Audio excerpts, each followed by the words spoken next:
Hi friends, welcome back to our channel. நல்லா இருப்பீங்க, சூப்பராக இருப்பீங்கன்னு நினைக்கிறேன். நான் நல்லா இருக்கேன். ரீசெண்டாக பார்த்தீங்கன்னா நம்ம பூட்டான் பிளாக் பார்த்துருப்பீங்க. நிறைய பேர் சப்போர்ட் பண்ணியிருந்தீங்க, நல்லா பிடிச்சிருக்குது. இதே மாதிரி கண்டினியூவாக நிறைய ஸ்டேட்டுகளை போடுன்னு சொல்லியிருந்தீங்க. சீக்கிரம் போட ட்ரை பண்ணுறேன், சரிங்களா? ஒரு 2-3 மாதங்க ஆப்பிள் லோடு போகலான்னு சொல்லியிருக்கேன். சீசன் ஆரம்பிக்க போது சண்டிகரில் போகலான்ட்டு இருக்குங்க. அதுக்கப்புறம் பார்த்தீங்கன்னா இந்த வீடியோ எதுக்குன்னு பார்த்தீங்கன்னா, பூட்டான் விளாகில் நான் 2வது இதில் சொல்லியிருப்பேன். உள்ளே போயிட்டு பூட்டானுக்குள்ளே எப்படி வெளியே வரது, அதுக்கு தனியாக வீடியோ போடுறேன்னு சொல்லியிருப்பேங்க. அதுக்காக இந்த வீடியோ, சரிங்களா? வீடியோக்குள்ளே போகலாங்களா? வாங்க வீடியோக்குள்ளே போகலாம். ஃப்ரெண்ட்ஸ், பார்த்தீங்கன்னா ஹசிமரான்னு ஊர் சொல்லுவாங்க. நான் நிறைய டைம் வீடியோவில் சொல்லியிருப்பேன். அசாம் வரும்போது ஹசிமராலாம் லெஃப்ட் கிளிக் பண்ணிங்கன்னா ஒரு 10 கிலோமீட்டரில் பார்டர் வந்துடுதுங்க, பூட்டான் பார்டரு. அங்கே போய் இந்தியன் ஆர்மியில் நின்றுருப்பாங்க செக் போஸ்ட்டில்.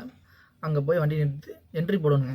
நம்ம ஒரு இது பார்க்கிங் செக் போஸ்ட்டில் வந்து லெஃப்ட் சைடில் என்ட்ரி ஒரு 50 ரூபா 100 கொடுத்து என்ட்ரி போட்டுட்டுங்க. ரைட்டில் பார்க்கிங் இருக்குங்க, கவர்மெண்ட் பார்க்கிங். வண்டி நிறுத்தி வச்சிட்டோம்னாங்க, லோடுக்கு கேட்டிருப்போம் இல்லைங்க, ஆல்ரெடி லோட் புக் பண்ணியிருப்போம். ஆஃபீஸ்காரர் அவர் வருவாருங்க. வண்டி நிறுத்தி வச்சிட்டோம்னா நமக்கு போன டைமு காலைல ஒரு மதியமாக போனோம்னா இல்லை நைட்டே போனோம்னா வந்துடுவாங்க. காலையில் வருவாங்க, மேக்ஸிமம் வெடிஞ்சு ஒரு 8-9 மணிக்கு மேலே வருவாங்க ஆஃபீஸ்காரர். அவர் வந்து சொல்லுவாருங்க எந்த ஊருக்கு போகுது லோடு, எந்த ஊருக்கு வேணும்னு கேட்பாருங்க. நம்ம இந்த ஊருக்கு சொல்லுவோம், அவர் என்ன ஊருக்கு லோடு இருக்குன்னு சொல்லுவார். நம்ம இந்த ஊருக்கெல்லாம் அதில் எந்த ஊருக்கு பிடிச்சிருக்கோ அங்கே நான் போகலாம். நம்ம வந்து கர்நாடகா பக்கம் தான் லோடு ஏற்றிருப்போம், பார்த்துருப்பீங்க. நமக்கு ஒரு சேலம் பக்கமெல்லாம் இருந்தது. கர்நாடகா பக்கம் நம்ம லோடு ரிட்டர்ன் லோடு அங்கே செட் பண்ணி இருந்ததுனால நம்ம அங்கே லோடு ஏற்றிட்டோம். அவர் கேட்டு போயிடுவாருங்கன்னா ஓகே ஃபிக்ஸ் ஆனதுக்கப்புறம் நம்ம லோடு என்ன லோடு அப்படின்ட்டு அவர் சொல்லிடுவார். இந்த லோடு கல் லோடு இருக்குன்னு சொல்லிடுவாங்க. நம்ம ஏற்று கல் அதுக்கு வந்து கம்பெனிக்கு கூட சொல்லிடுவாருங்க, இந்த வண்டி நிற்கிது, வண்டி நம்பர் சொல்லிடுவாருங்க, டன்னு வண்டி அப்படின்ட்டு. நம்ம 25 டன் வண்டிங்க அது ஏற்ற சொல்லிடுவாங்க கம்பெனியில். அவங்க வந்து உள்ளே வந்து இந்தியாவுக்குள்ளே வந்து பூட்டானில் வண்டி வருது அப்படின்னு சொல்லிட்டு நம்ம வண்டி நம்பர்லாம் கொடுத்து என்ட்ரி போட்டுருவாங்க. பர்மிட், ஓகேங்களா? பர்மிட் போட்டுருவாங்க இங்கே அந்த கம்பெனிக்காரங்க. அதுக்கு ஒரு நாள் 2 நாள் ஆகுங்க. 2 நாள் நின்று நிற்க வேணும். அது வந்து என்ட்ரி போட்டுங்க, பூட்டான்லேயும் மாட்டும் நம்ம இந்தியன் கவர்மெண்ட்லேயும் என்ட்ரி போட்டுருவாங்க, ஓகேங்களா? என்ட்ரி போட்டுங்க நம்மளை வந்து அடுத்த ஒரு நாள் கூப்பிடுவாங்க. ஒரு சீட்டு ஒன்று கொடுத்துருவாங்க. அந்த கம்பெனியோட பேர் வந்து ஒரு வெள்ளை பேப்பரில் ஜெராக்ஸ் எடுத்து கொடுத்துருவாங்க. நான் வண்டியில் அங்கே முன்னாடி ஒட்டிக்கணும். நான் வீட்டில் சொன்னேன்னா இன்னும் எனக்கு சரியாக தெரில, மறந்துட்டேன், சாரிங்க. அது வந்து முன்னாடி ஒட்டிக்கிட்டோம்னா சொல்லுவாங்க ஆஃபீஸ்காரர், நீ கிளம்பி போய்க்கு போவாங்க. அதுக்கு ஒரு 2-3 நாளுங்க எல்லாம் முடிச்சு நம்ம கிளம்பி போனோம்னா அங்கேருந்து நம்ம பார்க்கிங்லேருந்து ஒரு 3-4 கிலோமீட்டருங்க இங்கே பார்டருங்க, இந்தியா பூட்டான் பார்டருங்க. அங்கே போய் நிறுத்திட்டோம்னாங்க ஒரு 9 மணிக்கு பார்டர் ஓப்பன் பண்ணுவாங்க. வண்டியெல்லாம் அலோட் பண்ணுறதுக்கு அது க்ளோஸ்டு தான். வண்டி நிறுத்திட்டு 9 மணிக்கு ஓப்பன் பண்ணோன்னே பில்லெல்லாம் வருங்க. ஃபுல்லாக என்னென்ன வண்டி என்ட்ரி ஆக போதோ அதுக்கான பர்மிட்டு நம்பரெல்லாம் வருங்க. ரோல் நம்பர் படி வரிசைப்படி 1 2 3 போட்டு கிட்டத்தட்ட 50-100 வண்டிக்கு மேலேயெல்லாம் ஃபுல்லாக இருக்குங்க. அதில் அங்கே போய் வண்டி நிறுத்திட்டோம்னா அந்த கொண்டு வந்து அந்த பேப்பர் தாங்க, பேப்பரில் வந்து பிரிண்ட் பண்ணி வச்சுருப்பாங்க, மாட்டி வச்சுருப்பாங்க பக்கத்தில். அதில் போய் எல்லா டிரைவர் பார்ப்பாங்க நம்ம வண்டி, நம்ம ரோல் நம்பர் என்ன 1 2 3ன்ட்டு அதில் போட்டிருப்பாங்க. நம்ம வண்டி நம்பரு 2ன்னா 2வது நம்பர்னா நான் 2வது தான் இருந்தேன். வண்டி நம்பருங்க, நம்ம பேர் வந்துடும், ஃபோன் நம்பர் எல்லாமே இருக்கும். அதை வந்து சொல்லிவிட்டு நம்ம ரோல் நம்பர் சொல்லணும். அது எங்கே செக்யூரிட்டி கேட்லேங்க, செக்யூரிட்டி கேட்லேருந்து வெளியில் தான் அந்த சீட் வச்சுருப்பாங்க பேப்பரு. நம்ம அதுக்கு பக்கம் செக்யூரிட்டி கேட் அதை பாட்டு போய் சொல்லணும், என்ட்ரி கொடுக்கணும். நம்ம வண்டி நம்பரு, நம்ம பேர், வயசு இதெல்லாம் கொடுக்கணும். கொடுத்துட்டோம்னாங்க என்ட்ரி போட்டு வண்டி உள்ளே போவாங்க. வண்டி எடுத்துகிட்டு போயிட்டோம்னா அதே கேட் பக்கத்துலேயே வண்டி உள்ளே போகும்போது பூட்டான் கேட்டு, பூட்டான் பார்டர். அங்கே வந்து வண்டி ஃபோட்டோ எடுப்பாங்க ஃபுல்லாக. அங்கே எந்த என்ட்ரியும் கிடையாது. அதுக்காக தான் சீட் அங்கேருந்து வெளியே வந்துருச்சுங்களே பர்மிட்டு. வண்டி மட்டும் ஃபோட்டோ எடுத்து விட்ருவாங்க. எடுத்து விட்டுட்டாங்கன்னா நான் வந்து உள்ளே போய் நிற்கணுங்க. வண்டி நிறுத்தி வச்சிட்டோம்னா வண்டி நிறுத்தி வச்சுட்டு நம்ம கம்பெனியில் அந்த சீட் ஒட்டி இருக்கும் பார்த்தீங்களா, கம்பெனி பேர், அந்த கம்பெனிக்காரர் வந்து நிற்பாங்க முன்னாடி ஆள் காரில். அவங்க வந்து நம்ம வண்டி ஓரங்கட்டி நிறுத்த சொல்லுவாங்க. ஏன்னா அந்த கம்பெனிக்கு நிறைய வண்டி லோடு போயிருக்கும். நம்ம பார்த்திங்கன்னா ஒரு 5-6 வண்டி போயிருப்போம் லைனை, பார்த்துருப்பீங்க வீடியோவில். உள்ளே போகும்போது பார்த்தீங்கன்னா அந்த வண்டி வர வரைக்கும் வெயிட் பண்ணுவாங்க. வெயிட் பண்ணி எல்லா வண்டியும் வந்துருச்சு அந்த கம்பெனிக்கு ஓகேன்ட்டு லைனாக கூட்டிகிட்டு போவாங்க. காரில் ஆள் தான் கூட்டிகிட்டு போவாங்க. இந்த இடைப்பட்ட இதில் பார்த்தீங்கன்னா உள்ள பூட்டானுக்குள்ள என்ட்ரி ஆனதுலேருந்து வண்டி விட்டு நம்ம இறங்கக்கூடாது. மாஸ்க் கம்பல்சரி இருந்துகிட்டே இருக்கணும், வண்டிக்குள்ளே இருந்துகிட்டே இருக்கணுங்க. மாஸ்க் போட்டுக்கணும். வண்டியோட டிரைவர் இறங்கவே கூடாது. அவங்க கூட்டிகிட்டு போயிட்டாங்கன்னா அவங்க கம்பெனிக்குள்ளே செக்யூரிட்டி கேட்டில் என்ட்ரி போட்டுருவாங்க. என்ட்ரி போட்டு நம்ம கம்பெனிக்கு லோடு ஏற்க கூப்பிடுவாங்க. உள்ளே போய் லோடு ஏற்றணுங்க. உள்ளே பார்த்தீங்கன்னா அப்படியே தீப்பழம் வந்துகிட்டே இருக்கும் பயங்கரமாக. வீடியோவில் பார்த்துருப்பீங்க. தாங்கவே முடியாது. அதுக்குள்ளேயும் வண்டி விட்டு இறங்கவே கூடாதுங்க. இந்த நேரத்தில் தண்ணி வந்துடும். நமக்கு தண்ணி சாப்பாடு எல்லாமே நமக்கு வந்துடும், கொடுத்துருவாங்க. உள்ள கம்பெனிக்காரங்க வந்து கொடுத்துருவாங்க. ரெஸ்ட் ரூம் எல்லாம் போகிற மாதிரி இருந்தால் செக்யூரிட்டி இருப்பாங்க, கூப்பிட்டோம்னா அவங்க வந்து கூட்டிகிட்டு போயிடுவாங்க. இதில் என்ன விஷயம்னா அதிகமாக லேடி செக்யூரிட்டி தான் அதிகமாக இருக்காங்க. நல்லா பார்த்துக்கோங்க. ஒரு ரெஸ்ட் ரூம் போகிறோம், அர்ஜென்ட் போகிறோம்னா ஒரு லேடி அவங்க கூட்டிகிட்டு போய் பாத்ரூம் போனோம்னா பக்கத்துலேயே அவங்க இருந்தால் இப்படி இருக்குங்க, சொல்லுங்க பார்க்கலாம். ரொம்ப அதெல்லாம் கஷ்டம். சரி, அது எல்லாம் இருக்கிறது தான், அது தப்பாக சொல்ல முடியாது. அங்கே முடிச்சு லோடு ஏற்றி முடிச்சோடனேங்க வெளியே வரணும். வெளியே வந்தோடனே நம்ம தான் பாய் கட்டணும். உள்ள ஆள் கட்ட மாட்டாங்க. அதுக்கு முன்னாடி வண்டி எடை போடணுங்க. வண்டிக்கு வந்து ஃபுல்லாக எடை போடணும். எடை லோடெல்லாம் ஆகி முடிச்சதுனால எடை போட்டுட்டு உள்ள லோடிங் சார்ஜெல்லாம் கொடுக்கணும். லோடிங் சார்ஜ் கொடுத்துட்டு வண்டி வெளியே எடுத்துகிட்டு வந்தோம்னா பாய் ஓட சொல்லுவாங்க. பாய் போட்டு நிறுத்தணும். நமக்கு முன்னாடி மொத்தமாக போனோம்ல வண்டிங்க, அந்த வண்டியில் லோடு எடுத்துகிட்டு வெளியே வரணும். வந்ததுக்கு முன்னாடி அதே மாதிரி காரில் போயிட்டு வந்து பார்டரில் வந்து வண்டி நிறுத்திக்குவாங்க. நிறுத்திட்டு நம்ம அந்த பில்லை கொண்டு வந்து அவங்க பூட்டான் கவர்மெண்ட்டில் அவங்களே உள்ள கம்பெனிக்காரனே போய் என்ட்ரியெல்லாம் போட்டு வந்துடுவாங்க. வண்டி லோட் ஆயிடுச்சு எல்லாமே கஸ்டம்ஸில் கொடுத்து எல்லாம் பண்ணிட்டு வந்துடுறாங்க. நம்ம ஆட்டு கொண்டு அது கொடுத்துருவாங்க. அந்த பில்லு கையில் கொடுக்குறது இல்லைங்க. ஒரு 2 அடி கேப் தள்ளி நின்று தூக்கி வீசுகிறாங்க. நீ என்னையும் தள்ளிங்கன்னு சொல்லி போட்டு தூக்கி உள்ளே வீசுகிறாங்க மடக்கி. கேட்டால் என்னன்ட்டு இந்த கோவிட் சுச்சுவேஷனுங்க. அதனால தான் வண்டி விட்டு இறங்குறது கிடையாது, விடுறது கிடையாது, நம்ம தொடர்ந்து தொட்டு பேச கூட கிடையாது. தூக்கி வீசிட்டு போயிடுறாங்க. அதுக்கப்புறம் நம்ம வெளியே வந்துடுறோம். வெளியே வரும்போது பார்த்திங்கன்னா பூட்டானில் செக்யூரிட்டி இது பார்டரில் ஒன்றும் பண்ணுறதில்ல. வண்டியை செக்கிங்கில் எதுவுமே கிடையாது. வெளியே வந்துட்டோம்னாங்க அந்த பில்லு பார்த்திங்களா கஸ்டம்ஸில் நிற்பாங்க. செக்யூரிட்டி கேட்டு நம்ம உள்ள என்ட்ரி ஆன பார்த்திங்களா இந்தியா கேட்டில் அது செக்யூரிட்டி கேட் ஒன்று இருக்குது, கஸ்டம்ஸ் கேட் ஒன்று இருக்குது. கஸ்டம் கிளியர் பண்ணுறது. அந்த கஸ்டம் கிளியர் பண்ணுற வரைக்கும் வந்து நம்ம பில்லை வாங்கிக்குவாங்க. வண்டி உரம் கட்டிட்டு வந்து கஸ்டம்ஸில் வந்து பில்லை வாங்கினாங்க பார்த்திங்களா, வெயிட் பண்ணிவிட்டு ஒரு 5 நிமிஷம் ஆகும். பில்லெல்லாம் செக் பண்ணிவிட்டு கொடுப்பாங்க. அதை வந்து நம்ம வாங்கிட்டு அந்த பில்லை வாங்கிட்டு போய் அது ஒரு ஜெராக்ஸ் எடுக்கணும். மேலே ஒரு சீட்டு மாதிரி இருக்கும், அது ஜெராக்ஸ் எடுக்கணுங்க. ஒரு பேப்பர் அதில் ஜெராக்ஸ் எடுத்துகிட்டு வந்து செக்யூரிட்டி கேட்டு உள்ளே போகும்போது போன என்ட்ரி போட்டு போனீங்க பார்த்தீங்களா, அங்கே வந்து வண்டி வெளியே வந்துருச்சுங்கிற ஆதாரம். உள்ளே போனதுக்கு என்ட்ரி போட்டோம், வெளியே வந்ததுக்கு என்ட்ரி போடணும். அதை போட்டு வெளியே வந்துடலாம். இந்த இடத்துக்கு பார்த்தீங்கன்னா வெளியே வந்ததுக்கப்புறம் நடந்துச்சு. நான் வந்து அந்த சீட்டு மட்டும் வாங்கிட்டேன். கஸ்டம்ஸ் கிளியர் பண்ணிவிட்டு நான் ஜெராக்ஸ் எடுக்க கிடையாது, வண்டியில் வந்து உட்காந்துட்டேன். ஏன்னா எனக்கு தெரியாது, நான் ஃபஸ்ட் டைம் ஓகேங்களா. வண்டியில் உட்காந்துட்டேன், டயரில் தட்டி பாட்டு போனோம். நம்ம டிரைவர் வெளியே தான் விட்டு போயிட்டு இருந்தேன். அவருக்காக வெயிட் பண்ணிட்டு இருந்தேன். அவர் கடையில் இருந்தார்.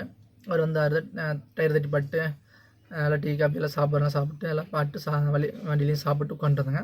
ஒரு வந்தாருங்க, ஒரு மிலிட்ரி ஆஃபீஸர், செக்யூரிட்டி கேட்டில் இருந்தவர் தான், என்ட்ரி போகணும் இல்லைங்க, அங்கே இருந்தவர் தான். அவர் வந்து வண்டி வெறிக்கி பாட்டு இருந்தாருங்க. பக்கத்தில் நின்னார், கை கட்டிகிட்டே இருந்தார். மேலேங்களையும் மாத்திரம் முறைச்சி பார்த்துட்டு இருந்தார். இதுக்குள்ளே இவர் பார்க்குறாரு வண்டியை, தமிழ்நாடு வண்டி பார்த்து இல்லையாச்சு, அதிகமாக வராது, வண்டி வித்தியாசமாக இருக்கிறனால பார்க்குறாங்க. நானும் விட்டுட்டேன். அப்புறம் கிளம்பலான்னு பாட்டு இருக்கும்போது நான் முன்னாடி ஒரு வண்டிக்காரர் வந்தார்ல, அந்த கஸ்டம்ஸ் கிளியர் பண்ணிவிட்டு பில்லை வாங்கிட்டு போனவர். ஒரு ஜெராக்ஸ் கடைக்கு மாதிரி ஒன்று போனார்.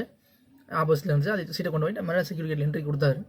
சரி என்னடா என்னமோ பண்ணணும் போல தெரியுது அப்படின்ட்டு இருங்க நானும் பார்த்துட்டு வரன்ட்டு நான் பில்லு டிரைவர் சொல்லிட்டு வண்டியை பார்த்துன்னு சொல்லிட்டு பில் எடுத்துகிட்டு போனேன்.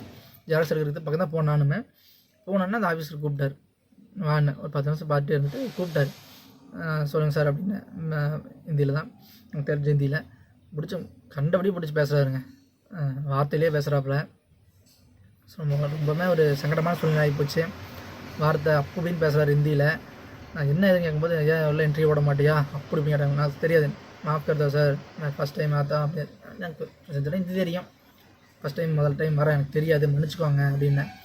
அப்புறம் இல்லை அது சொல்லி நான் போகிறேன், விடவே இல்லை, பிடிச்சி திட்டிகிட்டே இருக்கிறப்பல. ஓகே சார் நான் காலைல வேணால் உலகிறேன் தெரியாது அப்படின்னு கையெடுத்துக்கோம இல்லை வச்சுட்டு பிடிங்கிறேன் அதுன்னு பேசினாப்புல.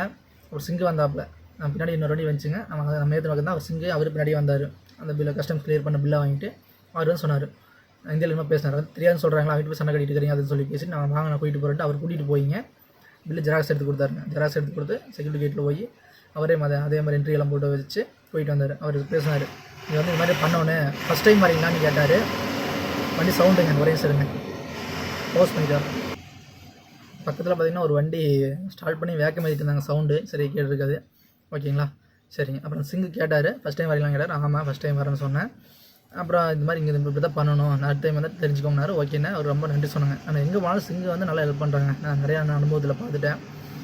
என்ன விஷயம்னா நம்ம இந்தியா உள்ள மிலிட்ரி ஆஃபீஸர்ஸ் அவங்களே இந்தியா வண்டி தான், அதுக்கே வந்து இப்படி ரொம்ப ஒரு ரூடாக பிஹேவ் பண்ணிக்கிறாங்க. பூட்டான் கூட பரவாயில்லைங்க, மேல் நாங்கள் போய் நிறுத்தியிருந்தேன், எல்லாமே தண்ணியெல்லாம் கொண்டு கொடுத்தாங்க அவங்க பாட்டிலில். பூட்டான் அந்த மிலிட்ரியில் வந்துலாம் தண்ணியெல்லாம் கொடுத்தாங்க. நம்ம இந்தியாவுக்குள்ளே இருந்துட்டு இப்படி பண்ணுறாங்க. எல்லாத்தையும் நான் சொல்ல, சில பேர் நான் வந்து சப்போர்ட் பண்ணிட்டு இருக்கிறாங்க. ஆனால் அவர் வந்து என்னை வந்து 10 நிமிஷம் வண்டி வரைக்கும் பார்த்து நேரம் மாட்டு திட்டு நேரம் மாட்டும் அதான் சொல்லியிருக்கலாம். பில்லு கூட அங்கே என்ட்ரி போட சொல்லியிருந்தாங்க கூட பரவாயில்லன்னு இருக்கலாம். சரி அவங்களுக்கு என்ன கஷ்டமோ நம்மளை பிடிச்சி இந்த ஏறி விட்டாங்க.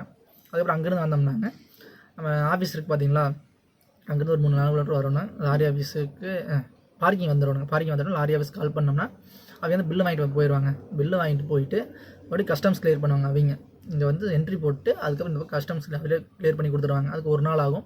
பண்ணிவிட்டு பில்லு கொடுப்பாங்க. பில்லு கொடுத்தோம்னா நம்ம அதே மாதிரி பார்க்கிங் விட்டு வெளியே வந்துட வேண்டியதான். அதுக்கப்புறம் இதெல்லாம் முடிஞ்சுதுங்க. அவ்வளோதான் ஃப்ரெண்ட்ஸ் இந்த வீடியோ. இன்னொரு விஷயம் பார்த்தீங்கன்னா, நான் சொல்லிக்கிறேன், இந்த வீடியோ நிறைய பேர் நான் ஃபஸ்ட்டே சொல்லியிருக்கணும், இருந்தாலும் கடைசியாக சொல்கிறேன். நிறைய பேர் பார்த்துட்டு தான் சொல்லுவீங்க. என்னென்னா இதெல்லாம் எங்களுக்கு ஃபஸ்ட்டே தெரியும், இதுக்காக தனியாக வீடியோ போடுறியா நீ, புதுசாக போடும்பீங்க. அதெல்லாம் யாருன்னு பார்த்தா நம்ம டிரைவர்ஸுங்க, ரெகுலராக வந்துட்டுருக்கிறவங்க, இந்த லைன் ஓட்டுனவங்க தெரியும். ஆனால் எல்லாருமே இந்த மாதிரி போயிருப்பான்னு சொல்ல முடியாதுல்ல. என் டிரைவருங்கிறதுக்காக இது எதுக்கு சொல்கிறேன், நிறைய பேர் இப்படி கமெண்ட் பண்ணுறாங்க, நான் போகிற வீடியோக்குள்ளே இதுக்கெல்லாம் போய்க்கிறேன், இதுக்கு வீடியோ போடுறப்போ நான் வந்து அவங்க அந்த பேசுகிற ஒரு ஆளுக்காக நான் வீடியோ போடவே கிடையாதுங்க. ஓப்பனாக சொல்லிடுறேன். இப்போ பார்த்துருவீங்களுக்காக டிரைவர் ஆகிட்டு சொல்லிக்கிறேன்.